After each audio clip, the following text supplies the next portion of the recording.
This story kicks off with our main character, dead tired. He just can't figure out how his office mates have so much energy on a Monday morning. It's been 2 months since he started this commute to the grind, and he still hasn't gotten used to this exhausting routine. Noticing a crowd on the street, he gets curious about what's going down so early on the sidewalk. He quickly realizes it's a circle of grown men crying because their crypto accounts took a 40% nosedive. Laughing at their misfortune, a slick suit mocks them, saying a blue-collar salary can't even touch his profits. Thinking the whole thing is a clown show, our boy just laments how these virtual coins have ruined the youth. However, spotting some entitled punks smoking in the middle of the street, he sees that some clowns never change. Just then, an old man in a uniform approaches the group, politely asking the troublemakers to make way. With a world of patience, the old-timer lets them know the cigarette smoke is blowing right into the next building, bothering everyone inside. Mocking the situation, the punks start laughing in the old man's face, showing zero respect. Suddenly flying off the handle, one of the bullies raises his voice, looking to start trouble with the working man. Grabbing the old-timer by the collar, the thug throws it in his face that he's just a useless, old security guard. Screaming like a maniac, the delinquent asks if the guard's pathetic salary is going to cover his multi-million-dollar losses. Meanwhile, his jerk of a friend whips out his phone and starts recording for YouTube, thinking this humiliation is the greatest thing ever. With zero empathy, the duo films the terrified old man trying to apologize to avoid getting physically assaulted. Sneaking up behind the cameraman, our MC chimes in that the recording looks like a lot of fun. Startled by the sudden appearance, the thug backs away, wondering where this guy in a suit sprouted from. With an ice-cold stare, our boy shows the two delinquents that their nasty little game is officially over. Taking charge of the situation, he apologizes for the disturbance and protects the old man, putting him behind his back. Quick on the draw, the MC lays down the law, telling them that's no way to treat their elders on the street. But the punks couldn't care less and start clowning on our hero, calling him a loser wage slave. Full of swagger, the bully gets in his face, telling the office worker to shut his mouth and mind his own pathetic life. Doing some quick salary math in his head, our boy realizes just how little take-home pay he gets at the end of each month. After hearing the numbers, the thugs burst out laughing, calling that kind of money a beggar's pocket change.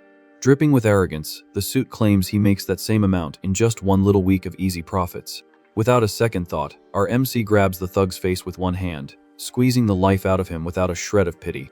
Radiating a killer aura, he warns him that even if it's the same amount of money, there's a huge difference. He slams the punk's head straight into the ground, stating that scum's money has absolutely no value in society. Due to the brutal impact against the concrete, the punk lets out a scream of agonizing pain, his face completely mangled. Watching the beatdown from the sidelines, the other delinquent starts sweating bullets, recognizing the suit's moves. Pinned to the concrete, the aggressor hears our boy say that he didn't hit him because of the jokes about his low salary. We then find out that 10 years ago, this guy conquered the entire criminal underworld of the country through sheer force. Shaking in his boots, the thug's friend is in shock, unable to understand how a living legend became a mere office drone. Completely paralyzed with fear, the kid can only stare at the monster in front of him, praying he's not next. With a grim smile, our hero compliments the kid's clean shirt, already planning the perfect punishment for the suit. In another scene, we see the terrified kid playing chauffeur, giving our MC a ride on a motorcycle. Curious as can be, the driver asks why the former king of the B-Downs agreed to live like a normal worker. Showing no regrets, he explains that all that legend talk is just silly history from when he was a troublemaker. During the morning ride, the kid reflects that the people who maintain a steady routine are the ones who carry the world.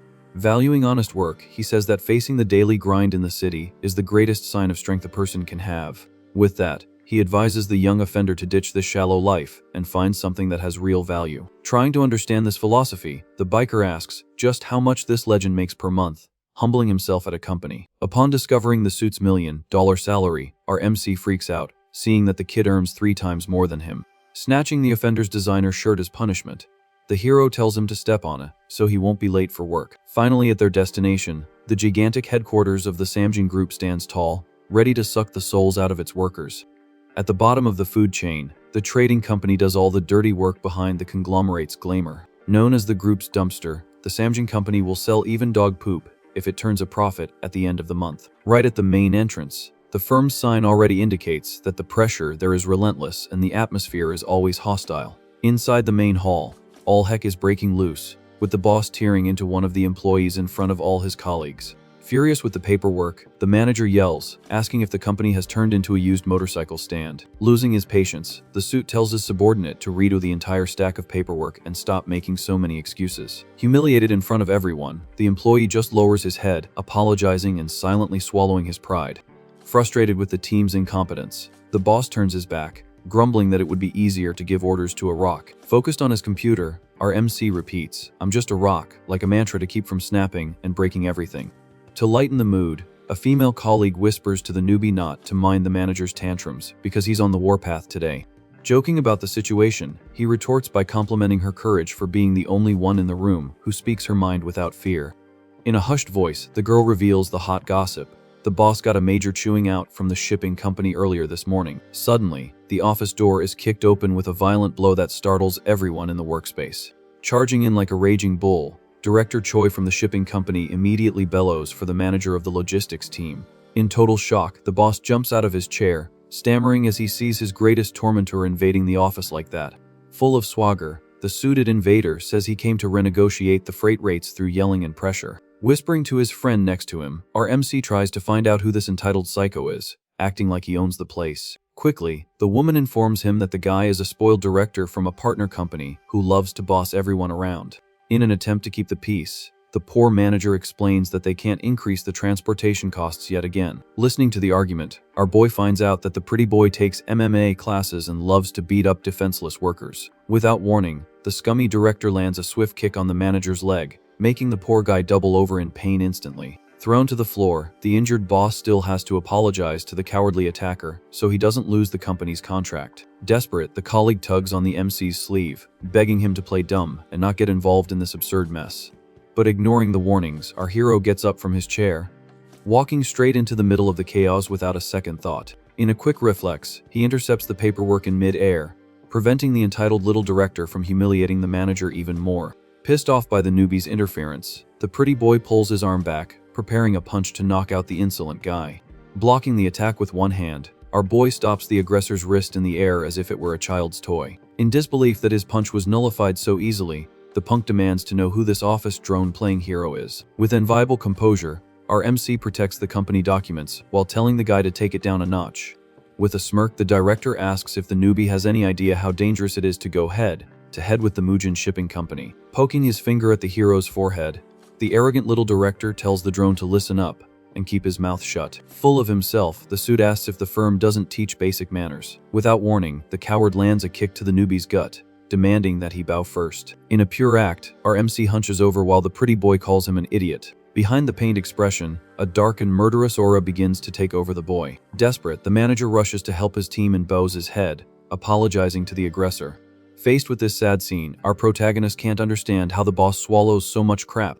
After the blow-up, the mood in the office is heavy, with the two of them alone in the middle of the wrecked room. Later on the rooftop, the boss lights a cigarette and asks if the 28-year-old kid smokes. Straight to the point, the superior asks if the newbie has any idea why he was hired. Awkwardly, the ex-bully guesses it was because of his impeccable resume. Finding it funny, the old-timer reminds him that the kid only has a high school diploma and a motorcycle license. Through the smoke, the veteran reveals that the reason was something much deeper than a degree. Fixing his gaze, he confesses that he saw something pure and real in the young man's eyes during the interview. In the manager's memory, we see the former king of the beatdowns wearing a sharp suit and smiling confidently. Trusting his gut, the boss explains that he sensed a huge desire in the young man to succeed in life. However, he warns that the corporate world is full of crazies who won't listen to reason at all. Reinforcing the harsh reality, the veteran says that a worker's fate is to swallow their pride and bow their head. Like a good counselor, he asks him to play dumb next time and forget the humiliation. Not having it, our MC questions if, setting the company aside, this isn't unacceptable. With a sarcastic smile, he states that getting punched in the face by some random guy is way too humiliating for a man. Completely serious, the hero shows that he's not going to let this aggression slide. No way. Near the elevator, he reveals that he took the kick on purpose, because he used to be a real tough guy. Night falls over the city, lighting up the sky as a plan for revenge is already brewing in his head. Firm footsteps echo down the dark street as our newbie walks toward his target.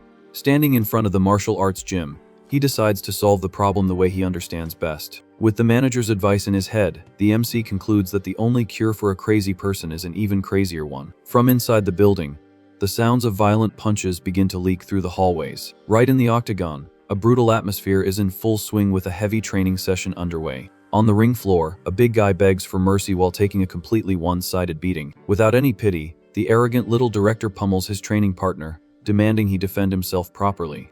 With a brutal kick to the ribs, the pretty boy shows that he really enjoys hurting others. Almost passing out, the poor sparring partner can't take any more of the beating, collapsed on the mat. Far from feeling sorry, the villain takes off his gloves, complaining that his opponent is a huge crybaby. With his nose in the air, the bully turns his back, thinking he's the king of the castle inside the gym. Disgusted by the cowardice, the gym owner confronts the playboy, tired of seeing his students get hurt. Nearby, the master tries to lecture the aggressors about limits and respect on the mat, staring at the teacher with hatred. The pretty boy throws it in his face that his money saved the gym from bankruptcy. Awkwardly, the owner tries to backpedal on the scolding, stammering in the face of his sponsor's financial power. Shoving a wad of cash into the trainer's chest, the jerk tells him to shut up and go get dinner. Demanding obedience, the playboy shakes the money, threatening to pull his support if he's not kissed up to right then and there. Selling his own dignity, the master takes the wad of cash, quietly accepting his submission. With a forced smile, the old-timer thanks him for the handout, turning his back and letting the coward do whatever he wants. Suddenly, the director's sadistic smile vanishes as he recognizes an unexpected visitor in the hall. Right at the door, our hero appears out of nowhere, politely asking if they can start the fight now. Shirtless, the pretty boy grumbles that today's youth thinks they know everything, suffering for no reason. With his mouthguard in, the villain snaps that the lives of drones like him aren't worth a single penny. Like an animal, the muscular guy shows off his physique and says he hates poor kids trying to play hero. Tightening his gloves, the coward warns that he's going to rip out what little pride our worker has left. Up close, the playboy scoffs, asking if the kid traveled all this way just to avenge his wimpy boss. Ready for combat, the MC fires back that the guy talks a lot because he doesn't have any friends. Foaming at the mouth, the director throws a violent cross, promising it won't be just a little kick this time. Light as a feather, our hero makes fun of the fact that the rich kid pays to beat up defenseless newbies. Completely blind with rage, the punk yells that he's going to kill the suit while trying to land another punch. With monstrous agility, the former king of the streets dodges the kick and confirms that the pretty boy is just a sad, lonely guy. Panting and losing his mind, the gym fighter can't understand how none of his blows are landing. Flashing a demonic grin, the protagonist tests his opponent's confidence, asking if he's sure about that. Shooting him a deadly glare, our boy warns that if the playboy keeps this up, he won't have any teeth left for work tomorrow. In the blink of an eye, the hero lands a devastating counter attack right in the middle of the scummy little director's face. Groggy on the floor, the suit looks completely stunned, unable to process the truck that just ran him over.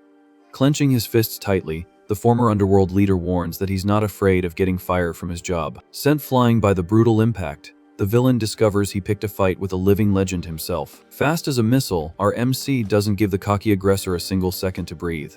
Taking another straight to the jaw, the pretty boy feels the weight of true violence go down his throat. Flying across the ring, the entitled director lets out an agonizing scream of pain as his bones nearly turn to dust.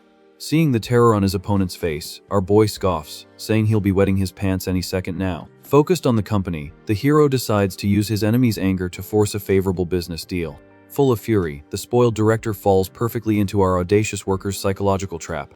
Blinded by hatred, the playboy swears on his life that he's going to finish the suit for good. Cold and calculating, the protagonist lands a meteoric punch that nearly takes the punk's head off. In the audience, the gym students are in shock, watching their invincible sponsor get used as a ragdoll. Without any effort, the hero asks how he had the nerve to act tough when he hits so weakly. All messed up, the villain finally realizes he's up against a completely relentless monster. About to finish him, the newbie tells the trash to shut up and stop acting like a cornered rat. Standing over the defeated aggressor, our MC finally proposes a deal that's impossible to refuse. Speaking to the defeated trash, our MC demands that the company suffer no losses because of their fight. Totally humiliated, the playboy accepts the condition and promises to leave the freight contract alone. With the deal sealed, the hero lets go of the pretty boy's arm, ending the violent combat.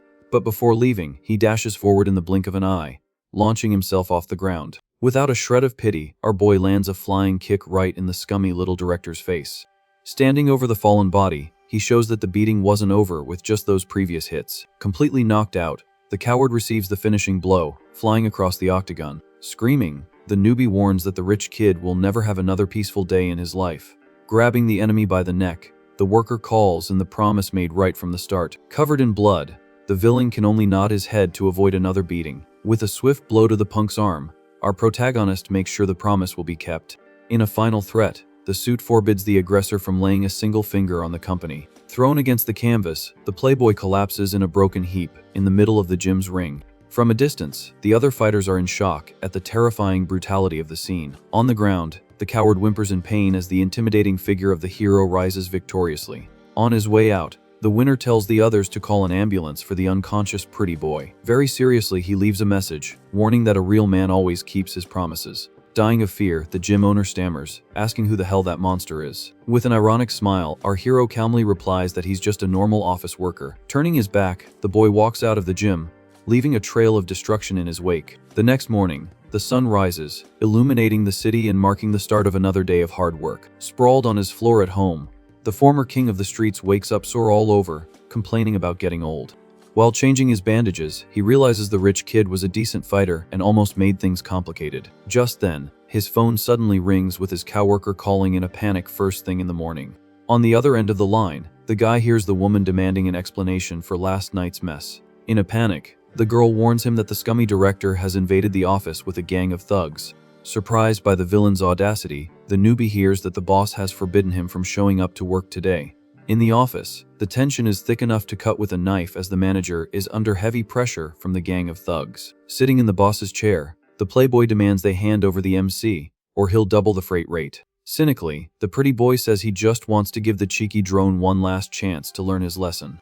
Full of arrogance, the rich kid proposes to forget the fight if the employee begs forgiveness on his knees. Pointing a dirty finger, the coward wants to see the newbie plead for mercy in front of everyone. Otherwise, the original contract agreement goes down the drain, hurting the entire shipping company. Suddenly, the office door flies open, revealing our hero, out of breath after running a lot. Tired from the run, the worker arrives just in time for the ultimatum, facing the mess they've created. Confused by the chaos, the team quietly comments that the guys look like mobsters from a cheap movie. In an attempt to calm things down, the poor manager begs the villain not to make such absurd demands. Tired of the humiliation, the old-timer closes his eyes, unable to stand the childish nonsense any longer.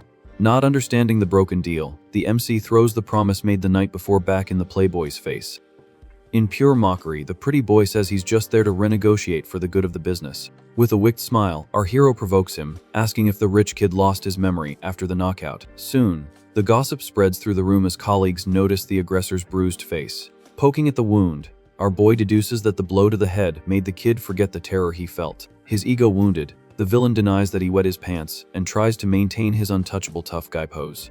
Curious and scared, the boss asks the newbie what kind of crazy stuff went down between them at the gym. Filled with hatred, the director changes his mind, canceling the easy chance of a simple kneel. Screaming his head off, he demands that the employee crawl between his legs to be truly forgiven. Without backing down from the bizarre challenge, our MC confirms the scummy deal out loud for everyone to hear. Getting right on the floor, the hero repeats that he'll only do it if the original contract is maintained. No arguments.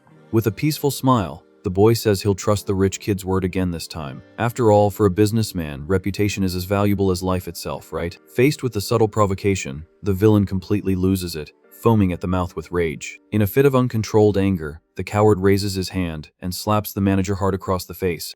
By the collar, the pretty boy pulls and assaults the innocent worker in the middle of the meeting room. With his hands on the old man's clothes, the aggressor asks if the old-timer is in a hurry to kick the bucket. In the face of this cowardice, our MC's calm expression disappears, replaced by pure hatred. In his head, the manager's words echo, telling him to keep his head down and swallow his pride. Remembering his colleague's sad advice makes our boy understand the immense pain of being humiliated in old age. With his fists clenched, the ex-bully decides that there are crucial lines that no one can cross. Determined to act, the hero cements in his mind that an honest man's pride should never be trampled on. Without a second thought, our MC lunges forward, placing a firm hand on the entitled thug's shoulder. One of the goons tries to block his path, telling the drone to shut up and stay out of it. Immediately, our boy grabs the goon's hand, squeezing his fingers with monstrous force. With a crack of breaking bones, the former king of the beatdowns rips a deafening scream from the brute. Desperate at his ally's pain, the scummy director orders all his goons to kill the employee on the spot. Terrified by the violence,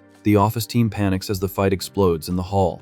With a killer look in his eye, our hero doesn't even blink at the enemies running toward him. Screaming, the 5 thugs charge the newbie, ready to turn him into dust. Before they clash, a female voice echoes through the room, asking who plans on crushing whom here. At the arrival of the mysterious woman, the little director freezes in place, instantly breaking into a cold sweat. In shock, the entire team recognizes the imposing figure who just stepped into the company. Full of class, the real boss of the operation arrives, accompanied by security guards and a whole lot of attitude. Without her sunglasses, the powerful director Baekajin mocks the invading pretty boy's lack of manners. Spitting facts, she states that the director's father built the shipping company with a lot of sweat and hard work. However, with a sharp smile, the socialite finishes the conversation by stating that the old man failed miserably in raising his cub.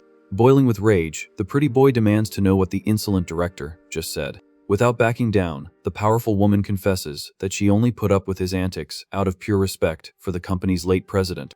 In a sharp tone, she throws it in the kid's face that character and competence apparently aren't genetic. Pulling out a tablet, the big boss shoves all the evidence and videos of his parties and abuses in the coward's face. Pushed against a wall, the little director grinds his teeth and asks if this is some kind of blackmail. With a devilish smile, the socialite retorts that he was the one who started with the threats. Feeling the blow, the villain's gaze locks, realizing his little power game has completely crumbled. Pulling up a chair, the businesswoman sits comfortably and questions her opponent's dumb logic. Straight to the point, she reminds him that if the ships are delayed, his shipping company also takes a colossal loss. Mocking the situation, the director asks if the boy really thinks he has the clout to try such a weak bluff. Digging his own grave, the jerk asks if her company wants to cancel the partnership for good. With total disdain, she gives the punk the freedom to interpret the situation however his tiny little head wants. Full of resentment, the playboy gets up, promising that the firm will pay dearly for this emotional decision. Turning his back, the loser leaves, dragging his goons back to the hole they crawled out of.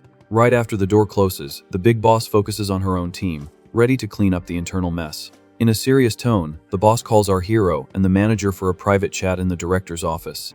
Outside, the atmosphere becomes tense, with everyone imagining the monumental scolding that's about to come.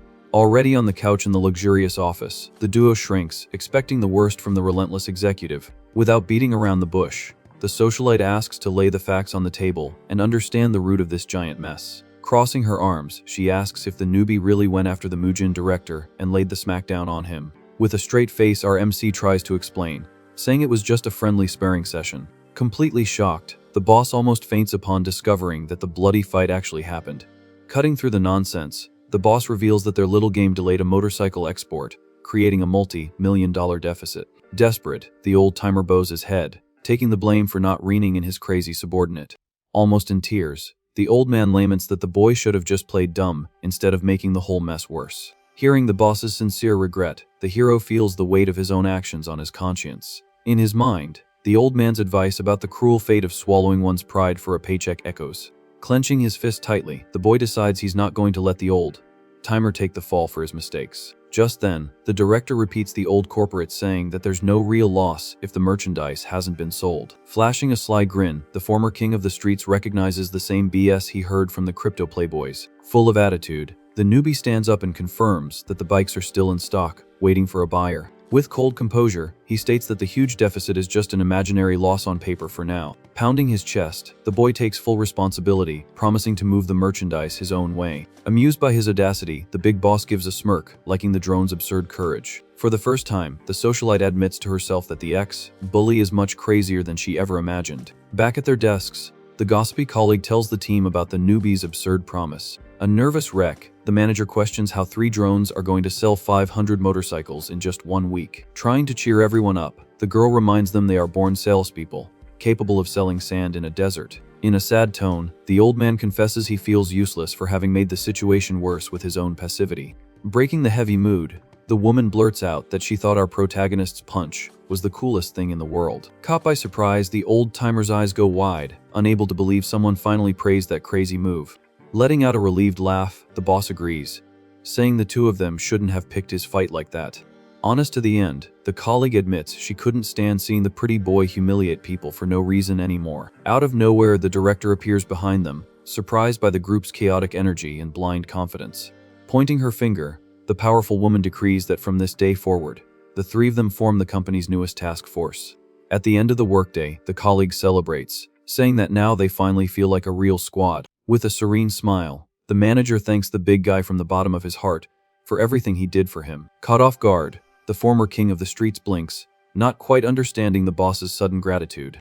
Drinking a beer at the bar, The old man confesses it's been years since someone stood up for him at work. Hearing him open up, the girl is touched, realizing just how much her older colleague had been suffering in silence at the firm. Filled with pride, the old-timer repeats how happy he was to see the suit defending the team with pure rage. Laughing, the veteran admits it was completely irresponsible, but seeing the little director on the floor was cleansing for the soul. Listening to the praise, our hero feels a different kind of peace, realizing his strength was finally used for something good. Breaking the ice, the friend jokes about the villain wetting himself, and even the boss promises to punch the guy next time. The night advances over the buildings, marking the end of a tiring day filled with small victories.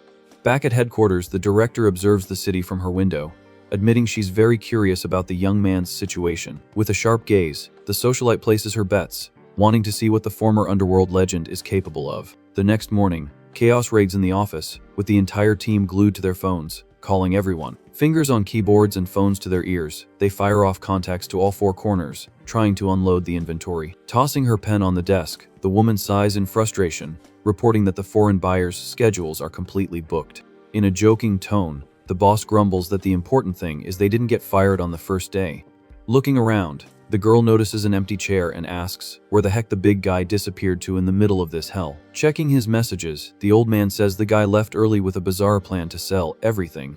Frowning, the friend has no idea what kind of shady contact her colleague managed to pull out of thin air. Walking through the outskirts of town, our MC laments that the only rich guy addicted to motorcycles he knows is a piece of trash. On the street, he bumps into the crypto suit, who immediately starts crying, begging to become his partner in crime. Cold as ice, the hero ignores the theatrics and says he only called the kid because he desperately needs his money right now. Completely misunderstanding, the fanboy swears eternal loyalty, promising to give his life for his new boss. Standing in front of a grim warehouse, the two stare at a creepy junkyard in the middle of nowhere. Inside the place, the atmosphere is heavy, with a gang of thugs dismantling parts and staring down the visitors. Smoke and the sound of saws dominate the environment, showing that this place is not for the faint of heart. Surrounded by hostile glares, the two suits stand out completely in the middle of the heavy-duty thugs.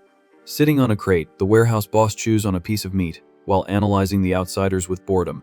Wiping his mouth, the mobster bluntly asks what the suits came to sell in this dump. Trembling with fear, the rich fanboy whispers, asking who these guys are, and the MC confesses he has no idea. Devouring his food, the warehouse leader ironically explains that his clientele is made up of illegal immigrants. Swallowing hard, the rich kid whispers in fear that those motorcycles without license plates on the streets belong to these guys. With a wicked smile, our hero says that selling to outlaws sounds like a wonderful and profitable plan. Desperate, the fanboy grabs the MC's arm, trying to stop him from closing a deal with the mobsters there. But before anything else, the gang leader raises a wrench, asking them to wait a moment.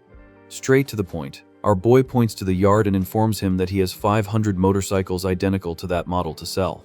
Upon hearing the absurd number, the boss lets out a loud laugh, showing his rotten teeth and finding the proposal incredible. Filled with greed, the criminal slams the table and states in no uncertain terms that he'll buy the entire stock. Explaining the logic of crime, he reveals that when the economy crashes, his black market business skyrockets. Getting closer, the mobster scoffs, saying that today's kids hate responsibility and prefer dirty work. Taking a step back, the rich kid refuses the offer to join the life of crime, stammering that he already has enough money. Realizing the trap, the suit pulls his boss's arm, quietly warning him that they're not selling anything. Confused, our hero questions why the pretty boy wants to cancel the sale when they desperately need to unload the bikes. Staring down the thugs, the young investor states firmly that he's not trash to be associated with a shady criminal syndicate. Firm in his decision, he demands respect for the Samjin name, saying the company would never get involved with lowlifes. Trying to calm the situation, the newbie asks if the rich kid really wants to back out after setting up the whole meeting. Worried about the firm's image, the pretty boy begs the hero to think carefully about the consequences of that dirty deal. With a thud, the criminal boss stands up from his chair, frustrated with the suit's change of heart. Rubbing his hands together, he reminds the outsiders that in the business world, time is money. With wide eyes, the thug demands heavy financial compensation for making him lose his patience. Maintaining his composure, the MC suggests they both forget the misunderstanding and part ways amicably, no stress. However, all around them, the entire troop of criminals begins to close in, with iron bars in their hands. Noticing the danger, the hero tells the suit fanboy to hide behind him before the brawl breaks out. Completely blind with rage, the mob boss bellows, ordering his men to attack the meddling kids. Suddenly, a brutal flying kick hits the back of one of the goons, taking everyone in the junkyard by surprise. Full of adrenaline, The rich fanboy of the living legend yells at the crowd that they have no idea who they're messing with. Thinking the kid is crazy, the thugs pause for a second, not understanding his burst of confidence in the face of death. But to the pretty boy's despair, our hero jumps out the warehouse window, fleeing the fight like a scared rat. Furious with the betrayal, the mob boss orders his horde of goons to chase and kill the cowardly employee outside. Jumping after his boss, the fanboy cries, asking why they didn't just sell the bikes and avoid the mess. Pounding the pavement, our MC runs desperately to escape the crowd of enraged criminals. Out of breath, the rich kid stumbles on the rocks, questioning where the heck the hero is running so fast. Right behind them, the horde of armed thugs destroys everything in their path, eager to crush the meddling duo. Yelling orders, the mafia boss demands they break the runaway suit's legs with their clubs. Nearby, the hero approaches the motorcycle they used to get there and scoffs that a good salesman never abandons his merchandise. In a quick reflex, the criminal leader orders no one to touch the luxury motorcycle parked in the warehouse. In fractions of a second, our protagonist leaps through the air, landing a perfect flying kick right in one of the goons' faces. The brutal impact sends the thug flying, knocking over boxes and breaking tools across the junkyard floor. Shocked by the acrobatics, the suit fanboy watches with his mouth open as the former king of the streets returns to action in a single blow. Immediately, the boy pulls out the motorcycle key and starts the engine in the blink of an eye, getting out of there fast. With the bike running, the MC blames the mob boss, saying that now they're even for the whole mess. Flying through the streets, the rich kid confesses with relief that he thought his boss was going to leave him to die back in the den. Driving steadily, the hero assures him he would never abandon a partner and that loyalty is his code. But in a joking tone, he immediately admits he ran because he was too lazy to beat up so many people for free. Stopped at a red light, the duo takes a deep breath, trying to calm the adrenaline from the crazy escape that just happened. Observing the traffic, our MC admires the absurd number of delivery drivers weaving through cars left and right. Behind him on the bike, his office colleague holds on tight, clutching paperwork in the middle of a crazy workday. Discussing money, she reveals that the delivery driver routine brings in a hefty sum at the end of the month for those who are up for it. Teasing the suit, the girl suggests he should switch professions, since he's an excellent jetaway driver. Shocked by the figures, the hero stammers, repeating the multi-million-dollar amount, unable to believe the delivery driver's profits. Back at Samjin headquarters, the atmosphere in the meeting room is heavier than a tombstone at night. Exhausted, the entire team reviews documents and tries to find a miracle to sell that stuck inventory of motorcycles. Crossing her arms, the director admits that the Korean market is already flooded with vehicles, and no one wants to pay full price. Nervous, the manager considers the crazy idea of them handling the deliveries themselves, since no one is buying the vehicles. Trying to resolve the trauma, the colleague suggests apologizing to the pretty boy from the shipping company and begging for a new deal. Suddenly, the room door opens, and the adventurous duo returns from their resounding failure at the junkyard. Tired, the MC throws himself into an office chair, admitting temporary defeat in his hunt for dangerous buyers. With a fixed gaze, the boss asks if there's really no other way to save that cursed batch. A deathly silence fills the room, with all the employees completely hopeless about solving the crisis. Breaking the silence, our hero lifts his head and proposes an insane idea about the forgotten motorcycles. In a flash of genius, the MC states out loud that they already have the answer parked in their own lot. Recalling his chat with his colleague in traffic, he focuses on the absurd revenue of the app-based delivery market. Throwing numbers on the table, he explains that freight agencies alone move trillions in the national economy every year. Impressing the bosses, he mentions that almost half of that colossal sum circulates just in major cities like Seoul. Based on the gigantic fleet that dominates the streets, he states with certainty that those numbers are no exaggeration. Holding his helmet firmly, the boy declares that the company should use the vehicles to make money instead of just selling them. Completely shocked, the management team hears that profits could jump from 1 billion to 10 times more in an instant. Worried about the audacity, the older manager warns that launching a new business model out of the blue is far too dangerous. Frowning, the colleague questions if that crazy plan is just a childish joke from the stressed-out newbie. Focused on victory, our protagonist remembers the mafia of illegal immigrants dominating the city's shady logistics. With a determined look, he reveals that he has already researched market trends and found the ideal partners for the scheme. Placing the helmet on the table with force, the hero reminds the director that she told them to fight until the last resort. Flashing a legendary smile, the former king of the streets declares that the real war for Samjin's profits is just beginning. Contemplating the city through the night window, the boss silently reflects on the rebellious employee's high-stakes gamble. Analyzing the little director from Mujin, she concludes that behind that hatred lies a greedy man incapable of letting go. Far away in a luxurious office, the pretty boy reflects on the empty president's throne at the shipping company. With the image of the Samjin director in his head, the villain realizes she's playing hardball to secure her own top spot. Looking at the city lights, the suit wonders who within his own company might be plotting to take the woman down. Meanwhile, on another secret call, the company's real traitor hears that his superior is losing patience with the delay. Facing the window, the informant tries to calm things down, warning that bad things are already starting to bubble to the surface. On the street, our protagonist waits for his unusual partner, knowing the director won't accept any failures in this new project. Suddenly, a guy dressed in extravagant clothes and flashy glasses approaches the boy in the middle of the street. All smiles. The rich fanboy of the legend officially introduces himself, stating that he has become a business consultant. Walking together down the sidewalk, the hero is surprised to see that the pretty boy has contacts everywhere. Amused by the situation, the suit admits that the spoiled kid might actually be of some real use to the team. Nudging the fanboy's shoulder, the MC tells him to show up at the office tomorrow dressed like a real professional. The next morning, the sun shines on the Samjin building, signaling the time for the most important meeting of the month. Hurried footsteps echo down the hall, showing the team's anxiety to meet the so-called logistics genius. Surrounded by his colleagues, the former king of the streets warns that everyone's jaws are going to drop when they see the delivery expert. With a mischievous grin, he guarantees that the mysterious consultant's hidden talent will leave the director speechless.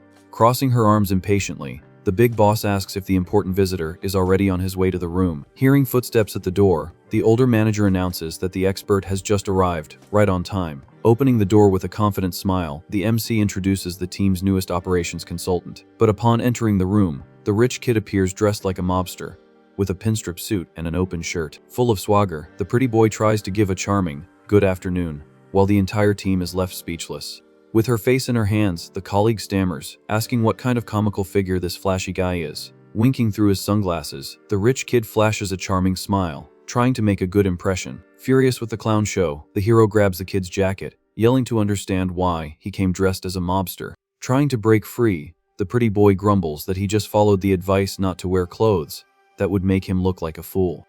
Shocked by the little show, the director stands up from her chair, shooting daggers at the hero with her eyes and demanding an urgent explanation. Awkwardly, the MC lets go of his friend's collar and confirms that this clown is indeed the promised consultant. Sighing heavily, the big boss asks if this is some kind of very bad joke from the employee. Stepping in front, the ex-bully swears that behind that bizarre look is a guy who knows his stuff. Rubbing her temples, the powerful woman complains about the workload and the lack of professionalism from the comedy duo. Even though she's beyond pissed, she decides to swallow her anger and tells the consultant to sit down and prove if he's fit for the mission or not. Swallowing her pride, the big boss mutters that leaving the guy outside would be an unwelcome rudeness in the corporation. Trying to keep the peace, the older manager defends the newbie, claiming there must be a good hidden reason for his choice. Nodding, the old man organizes the meeting's paperwork, ready to start the heavy work. Very shyly, the colleague stammers, asking if she can call the fake mobster by his first name to make things easier. Sitting at the head of the table, the director officially declares the start of the strategic discussion on the freight operation. Focused on her tablet, she explains that to build a profitable agency, they need to focus on the profits from the delivery fees. Without missing a beat, she suggests charging a daily rental fee for the motorcycles as the company's main source of clean income. Noticing the boss's naivety, the rich kid raises a finger, completely disagreeing with her by the book reasoning. Challenging corporate logic, the pretty boy warns that recruiting regular drivers won't make any real money. Confused, the team listens attentively as the consultant cites examples of veteran delivery drivers who work miracles on the streets. Straight to the point, he teaches that the big money is in the hands of professional riders, not weekend amateurs. With a serious face, he warns that the biggest problem on the streets is the huge number of reckless bikers. In his memories, images of delivery guys running red lights, hitting cars, and getting into fights with customers on the road appear. Bluntly, the kid states that the rule of shoddy agencies is to ignore accidents and leave the driver to deal with the mess. Looking the director in the eyes, he asks if she really has the stomach to deal with a gang of furious delinquents. At a traditional restaurant, far from the hustle and bustle, the sun sets, marking the end of another tense day. Pouring a drink into a small porcelain cup, a gruff voice proposes a toast to partnership and mutual growth. Grabbing the sake bottle, the rival director from the shipping company celebrates the union of interests between the two companies. Smiling, the trader from Samjin confirms that the hidden ambitions of both sides have finally crossed paths. Emotionless, the little director from Mujin retorts dryly that in business, there's no such thing as childhood friendship. Taking a quick sip, the cruel pretty boy declares that their hearts don't need to beat to the same rhythm. Observing the beautiful Asian landscape, The playboy confesses that he hates getting involved in other people's family squabbles. Bowing slightly, the elderly informant thanks the young man for the excellent show he put on during the outburst at Samjin. Putting his cup down, the trader smiles with satisfaction, stating that the show was worth it to delay the motorcycle export. Full of greed, the old man guarantees to cover the losses and hand over the logistics contracts to the playboy as a gift.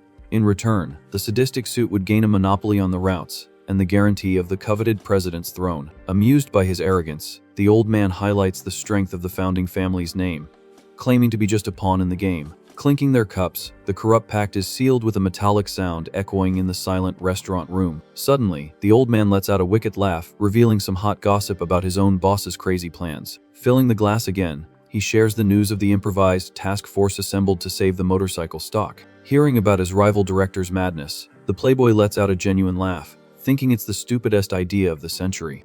Laughing uncontrollably, the villain holds his stomach, laughing at the corporate naivety of thinking the streets are a playground.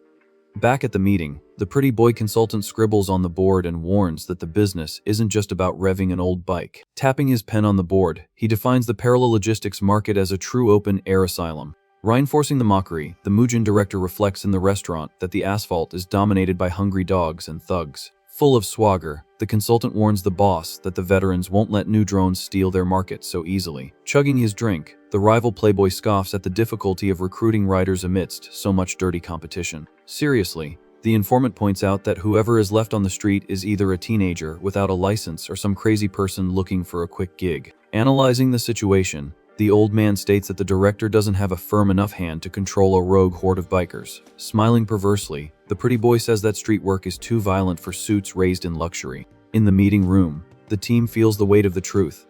Knowing they don't have the cruel experience necessary for the operation, tapping his chest, the consultant states that dealing with gang fights and controlling territory requires someone tough. Silently, the boss stares at the board, processing that success depends on someone capable of putting real lowlifes in their place. Shrugging, the playboy in the restaurant bets all his chips on the socialite's certain defeat in this new, useless venture.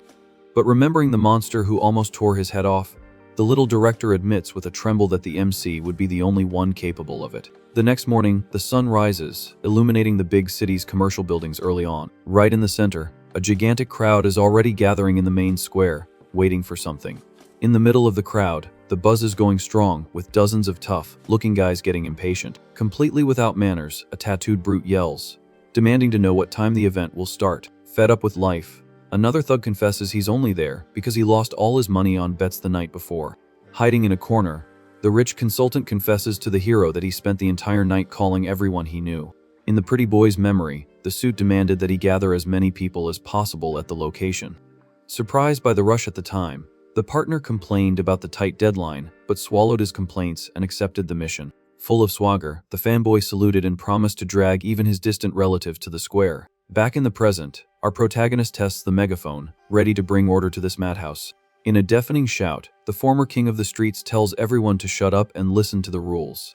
With the posture of a boss, he thanks the horde of jobless people for showing up so early in the morning. Out of nowhere, an entitled bald guy interrupts the speech, demanding to know if the ad's promise is for real. Straight to the point, the guy asks if they're really going to get free motorcycles to work with. Flashing a villainous smile, our hero confirms that the offer is 100% true. Through the megaphone, the suit guarantees that any hired delivery driver won't pay a single cent in rent. Shocked by the sweet deal, the crowd murmurs, thinking the overly generous offer must be some kind of dirty scam. Without missing a beat, the MC announces there are just 2 basic rules to get the equipment. With a finger raised, he mentions legal registration and warns that the second rule is to pass a very tough interview. Full of style, the hero loosens his tie and rolls up his shirt sleeves, preparing to break a sweat. Facing the delinquents head-on, he reveals that the so-called interview is a brutal arm wrestling competition.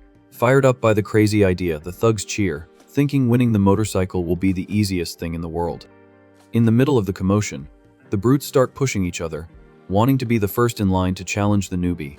Quickly, the square turns into absolute chaos, with the thugs fighting for space by yelling and shoving. Suddenly, the sound of a powerful engine rips through the air, and a heavy motorcycle screeches to a halt at the scene. Far from the chaos, a tattooed giant takes off his helmet and scoffs at the circus set up in the middle of the street. Chewing gum, the gorilla decides it's time to teach these cocky newbies some discipline. Boiling with rage, the intruder wants to find out which idiot had the nerve to poach riders in his territory. Meanwhile, the rich consultant desperately tries to get the wild crowd into a single file line.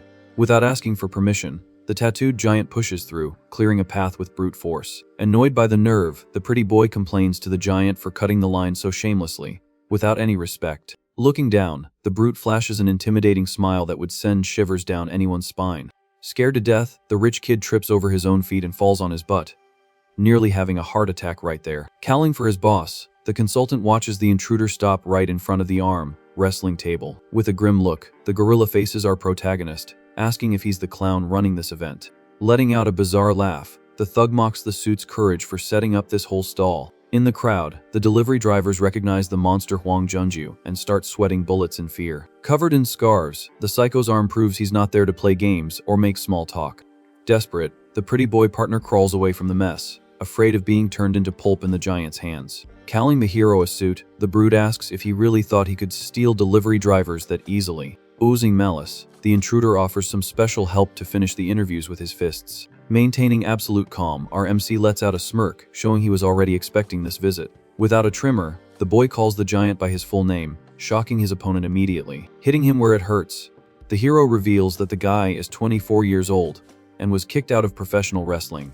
Completing the criminal record, he throws it in his face that the gorilla was banned for cowardly beating up rookies. Letting out a monstrous laugh, the brute congratulates the newbie for doing his homework properly. A second later, the smile vanishes, and he tells the hero to get lost if he doesn't want his skull caved in on the asphalt. Hiding behind the table, the rich kid whispers, asking if his boss is sure about the crazy thing he's doing. In a total panic, the consultant warns that this psycho is the most influential and dangerous guy in the entire region. Firm in his stance, the former king of the streets replies that's exactly why they need to recruit the beast.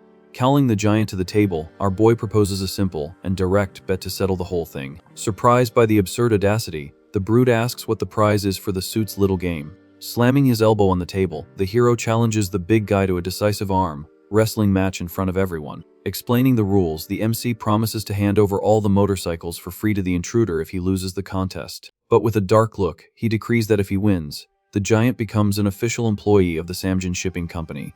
Thinking the whole thing is a ridiculous joke, the gorilla accepts the verbal contract, warning that things are about to get very ugly. Grabbing the hero's hand, the brute applies immense force, bellowing like a caged wild animal. Bored by his opponent's pathetic strength, our MC even lets out a yawn in the middle of the intense contest. Sweating buckets, the intruder is in shock when he realizes the suit's arm isn't moving a single millimeter. Desperate on the inside, the monster realizes he'll become a laughingstock if he loses to a clean cut guy in a suit. Watching from afar, the crowd murmurs, believing the giant is just toying with him and giving false hope. Tired of the theatrics, our hero announces he's going to end the contest soon because the line of candidates is huge. In a pure survival instinct, the big guy begs for a second's pause, but it's too late. Completely shocked, the thugs in the audience's eyes go wide, watching the impossible happen before them. With veins popping from his face, the gorilla feels his own arm being crushed by the employee's absurd strength. With a violent slam, the giant's hand is driven into the wooden table, marking a total and humiliating defeat. Paralyzed, the brute stares at his own fallen hand, unable to process the steamrolling he just suffered. Squeezing his fingers even tighter, the hero warns that the gorilla's pride and power will crumble with the rumors. Trying to back out, the loser stammers, yelling that he doesn't have to honor a stupid verbal promise. Fixing him with a demonic stare, the suit reminds the brute that a deal is a deal in the underworld, crushing his opponent's bones. The boy asks what happens to the scum who break the rules of the street. Starting his moral lesson, the MC explains the brutal power hierarchy that exists within the city's gangs. With a sadistic smile, he mentions the rare legends who command entire armies with just the strength of their fists. Revealing his true dark aura, the former king of the streets calls himself the monstrous anomaly at the top of the food chain. Filled with murderous rage, the hero challenges the loser to break his word if he wants to be buried alive right there. Pinned to the table, the giant stammers in fear, asking what the heck he needs to do to get out of this mess alive. With a mocking smile, the hero locks his eyes on the loser, ready to decree the gorilla's fate. Letting go of the brute's hand, the MC says the mission is simple and direct, no messing around. In the audience, the horde of bikers cheers wildly, thinking the famous fighter won the contest. Utterly confused, the giant lifts his head, not understanding why the newbie faked his defeat so blatantly. Adjusting his tie, our hero thanks the thug for his participation, knowing it was a difficult decision for him. Maintaining his intimidating posture, the boy demands that the new employee dedicate his entire life to working at Samjin. Shaking hands in a fake alliance, the gorilla mentally admits he's been hooked by a first-class lunatic. Fired up by their idol's presence, the delivery drivers in the square raise their hands, wanting to join the firm too. Focused on the recruitment success, the former king of the streets smiles, relieved to have tamed the fiercest dog on the asphalt. Back at the commercial building, it's a party atmosphere, with the entire team celebrating the boys' miraculous achievement. Laughing his head off, the veteran manager can't believe the crazy plan to recruit thugs actually worked. With a clipboard in hand, the boss confesses he was terrified the event would end in a bloodbath. Nearby, the colleague sighs in relief, confirming that all 500 motorcycles arrived at the warehouse without a single scratch. Excited, the old man jokes that arranging the storage was the least he could do after everything the boy did for him. Walking to the cafeteria, the manager remembers that the storage space is only guaranteed until next month. Satisfied with the teamwork, the old man suggests a big lunch to celebrate the day's victory. Breaking the cheerful mood, the colleague whispers with worry if they aren't celebrating too early. Anguished, the woman warns that setting up an entire agency in a month is pure madness, and they lack the data for the operation. Looking through the windows, the employees observe the immense fleet of motorcycles lined up, waiting for action.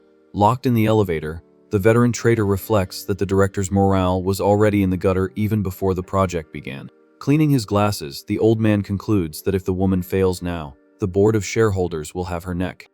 Alone in the hallway, the boss walks with her head held high, feeling the weight of the world on her shoulders. In the metal's reflection, the boss hears the echo of the trader's words, warning that she's taking a fatal risk. With a firm hand on the doorknob, the powerful woman takes a deep breath, ready to face the snakes in the meeting room. Right at the office door, the director bumps into the detestable figure of the company's corrupt informant. In the middle of the lobby, an awkward silence dominates the atmosphere, marking the meeting of two declared enemies. Full of cynicism, the Olden comments on the gossip that Team 3 is trying to save the stranded motorcycles. Maintaining his falsehood, he wishes them luck in the new business and pretends to root for his rival's success. Blatantly sucking up, the trader says the new manager is a perfect copy of her relentless efficiency. With a shark-like smile, the informant declares that the director doesn't accept failure and always delivers results. Patting him on the shoulder, the boss plays along and compliments the old man's impressive vitality for his age. Seething on the inside, the trader thanks her for the fake compliment and tells the woman to enjoy her lunch while she can. Later, in a fancy restaurant with closed doors, the conspiracy advances to the next phase of the coup. Serving food, the pretty boy director comments that the rival team managed to find a temporary warehouse out of sheer luck. Mocking with his mouth full, he states that the director will never build a delivery empire in just 1 month. Chewing his meat, the old trader laughs, affirming that the crazy project will collapse on its own without any help. With gullish pride, the informant reveals that he's placed his own stooge to watch his rival's every move. Full of flattery, the lackey thanks him for the trust and promises to sink Team 3's ship. Staring at the restaurant's aquarium, the old man compares his helper to a fat pufferfish, full of deadly venom on the inside. Without looking away, the trader confesses that lately, he sees no real use for that yes man. Sipping his tea, the lackey questions if his boss is 100% sure of the enemy director's failure. Tapping his chopsticks, the old man asks why he should wait a month when he can end this farce right now. In the cup's reflection, the image of Team 3 celebrating appears in the envious old man's mind. With his face shrouded in shadows, the informant proposes to bring forward their ruin and crush the competition immediately. Back at headquarters, the older manager is still laughing in awe at the absolute success of the recruitment in the square. Humble as always, our hero credits divine luck, but the team isn't buying that lame excuse.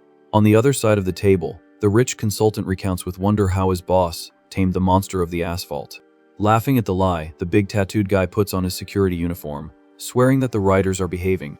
Tired of the chatter, our MC covers the pretty boy's mouth to prevent the secret of the fight from leaking in the office. At the head of the table, the colleague reports that the entire stock is safe in the rented warehouse until the end of the month. Smiling with satisfaction, the director congratulates the squad for their hard work and asks for just a little more focus. Thinking the war is over, the consultant laughs, saying that with the big guy on the team, everything will be perfect. In a sudden flash, the entire team freezes and stares wide-eyed at the talkative kid. Frightened, the colleague warns that in the corporate world, the word perfect attracts all the black in the universe at once. In her mind, images of chaotic shifts and hospitals invade her thoughts, proving the word's curse. Suddenly, the manager's phone rings frantically, breaking the calm and heralding imminent doom. Pale with shock, the old man announces that the team has been kicked out of the warehouse and has to get the bikes out of there right now. Checking his email, the boss of the other team shamelessly informs them that their export shipment has been moved up. Hanging up the phone, the old man apologizes profusely, feeling the bitter taste of a low blow in business. Furious with the backstabbing, The manager understands that Director Han's team took their space on purpose. Pursing her lips, the director lets out a nervous smile, confirming the suspicion of internal betrayal. Focusing her hatred, the boss realizes that their rivals aren't playing around and want blood in the meeting room. Clinging to the phone, the colleague begs for any empty hole in the city to stash the lost motorcycles. Slamming her hands on the table, the girl breaks down in despair, screaming that there are no warehouses left to rent at the last minute. Sighing heavily, the woman laments that the newbie's crazy idea was dead on arrival from the start. Seeing his friend's sadness, our hero stands up with a bright look in his eyes and a confident smile on his face. Quoting the director's words, he reminds them that the genius solution is always hidden in the midst of absolute chaos. Retorting the catchphrase, the colleague jokes, wanting to know which corporate manual he got all that wisdom from. Scratching the back of his neck, the former king of the streets hides his embarrassment, claiming he heard it from an old acquaintance on a night out. Regaining her seriousness, the girl apologizes for her fatalistic outburst and swears not to throw in the towel so soon. In a warm tone, she states that the team has become a family, and no one is going to back down from this cowardly sabotage. Pointing to the screen, our MC agrees, saying that their greatest strength is still sweating it out at the docks. Far from the office, under the hot sun, the veteran manager carries boxes with a smile on his face despite the exhaustion. Holding the old man's arm, a tattooed delivery driver tells him not to lift heavy things and to leave the dirty work to the young guys. With a smile on his face, the older manager helps carry the heavy boxes into the temporary warehouse. Genuinely impressed, the other workers watch the suit's effort in the heavy labor. In a show of partnership, the tattooed giant hands the old man a can of coffee to rest a bit. Laughing, the brute admits that for an office rat, the old man is actually pretty nimble. In a teasing mood, the boss replies that his box-carrying skills are still sharp. From a distance, the warehouse owner watches the scene in silence with an unreadable expression on his face. In a tone of gratitude, the team bows, asking the guy to let them know if more space becomes available. Suddenly, someone approaches, drawing the group's attention in the middle of the yard. Calmly, the warehouse owner reveals that a textile company shipment was delayed and there might be an opening. With a quick shout, the bearded guy raises his hand to give one last message to the group. Happy with the kindness, the warehouse owner thanks them for the can of coffee he received earlier. Outside, the sun shines brightly, illuminating the warehouse and bringing a drop of hope to the team. Inside the dark space, our protagonist runs in yelling, looking for the boss. Out of breath, the hero questions why the old man is stalling when they've already found an ideal space for the bikes. Confused by the sudden rush, the manager asks if the newbie finally closed the deal with the person in charge. At that exact moment, the disgusting figure of the rival manager from the other team appears out of nowhere in front of them. With a contract dangling in the air, the traitor displays a victorious smile on his face to Team 3. Not understanding a thing, our boss asks what the heck his rival is doing there in that warehouse. Pure mockery, the scumbag replies that the Mujin shipping company asked them to take the spot first. At the height of his arrogance, the rival tells the old man to control his entitled subordinates better. Tapping the document against the old man's chest, the traitor throws it in his face that he bet on the wrong team. Face to face with the poor guy, the villain whispers that the boss should have chosen the winning side from the beginning. Full of metaphors, the scumbag explains that in the business world, survival is for those who know which ladder to climb. Humiliated, the manager swallows hard, realizing he's been monumentally backstabbed by his own company. Far away in a luxurious office, the traitor reports the success of the warehouse theft to Director Han. With a teacup in hand, the corrupt boss praises his lackey's speed in closing the additional contract. In full brown-nosing style, the slimy manager admits that his boss's strategic vision is frighteningly good. Right after placing the cup on the table, the director reveals the mission to divert the entire cargo volume to the Mujin shipping company. Caught by surprise, the lackey's eyes go wide, not understanding his boss's obsession with the partner company. With a devilish smile, the director lies, saying he does it all just for the good of his own company. A bit confused, the rival manager comments that the boss already has more than enough power in the construction company to worry about freight. Jumping from his chair, the lackey bows, swearing blind loyalty and asking to continue learning from the master. With a hand on his subordinate's shoulder, the corrupt boss lets out a sinister laugh, approving his obedience. With a psychopathic look, the director warns that to do big things, you have to bury the small noises. Outside, night covers the company headquarters while Team 3 tries to digest the dirty trick they just fell for. In the meeting room, the colleague freaks out, not understanding how employees of the same corporation could sabotage each other like this. With guilt weighing him down, our MC lowers his head, thinking he made everything worse when he decided to play hero. Breaking the silence, the director takes full blame for the relentless persecution against the team. Without beating around the bush, she spills the dirty secret that behind Director Han is the group president's second wife. Straight to the point, the boss reveals that the stepmother's goal is to wipe the legitimate Harris off the map. Cold and calculating, the boss explains that the Mujin shipping company was never going to accept the freight rate increase. In reality, the corrupt director promised to freeze the motorcycle exports in exchange for absurd favors. Full of schemes, the shipping company found the trader's proposal much sweeter and more profitable for their business. To make matters worse, the fighter Pretty Boy is going through a trial by fire to inherit the presidency of Mujin. Thirsty for absolute power, the arrogant playboy is willing to use any dirty method to prove his worth. With the pressure on, the company is demanding that the hero bring in absurd profits to prove himself worthy. In a low voice, our hero repeats the words about bigger profits and impossible results in his mind. Annoyed by the corporate gossip, the rich consultant complains about the childishness of the bunch of suits. Full of complaints, the blonde says that selling motorcycles on the street is too dirty and humiliating a job for him. In a flash of genius, the MC's eyes go wide, and he tells the kid to repeat what he just grumbled. Completely terrified, the pretty boy stammers, not knowing what he said that was so important in his moment of anger. Leaping from his chair, our boy proposes a suicide play to the desperate team director. With a hand on his chest, he explains that the root of the whole problem was the blocked export route. Directly, he states that the only way out is to push the 500 stranded motorcycles onto someone else. Shocked by the audacity, the boss warns that no one in the market will pay full price for that entire fleet. With a demonic smile, the hero declares that they will sell the entire batch to yesterday's enemy without fail. In another scene, the heavy sound of punches echoes in a dark and empty training gym. Filled with hatred, the little director from Mujin pummels a punching bag with terrifying force. Due to the violence of the blows, the sandbag nearly rips, swinging uncontrollably through the air. At the end of his training, the sadistic playboy says he can already hear his opponent's desperate cries from afar. With ironic applause, our MC enters the gym, praising the weight of his pretty boy enemy's punches. With his back to the punching bag, the playboy retorts that his strength still doesn't come close to the newbies. Relaxed, the hero jokes that the villain's sense of humor is still an invitation to get punched in the face. Without his jacket, the former king of the streets offers some violent company for the arrogant suit's lonely training. With a wicked smile, the boy announces a juicy business offer along with the promised beatdown. On principle, the scummy director says he's already full and won't bite such weak bait. With another straight to the sandbag, the playboy states that hitting it is much simpler than closing a deal. With fury in his eyes, he admits that breaking the worker's face is also a very attractive idea at the moment. Without warning, our protagonist lands a monstrous flying kick directly on the gym equipment. With a thunderous impact, the heavy bag flies toward the pretty boy like an out of control missile. In complete shock, the rival director's eyes go wide, unable to understand how such a heavy object flew like that. With a murderous look, the hero mentions the motorcycle stock that the suit cowardly blocked from export. With a clenched fist, the MC tells the playboy to buy the entire fleet at once, one way or another.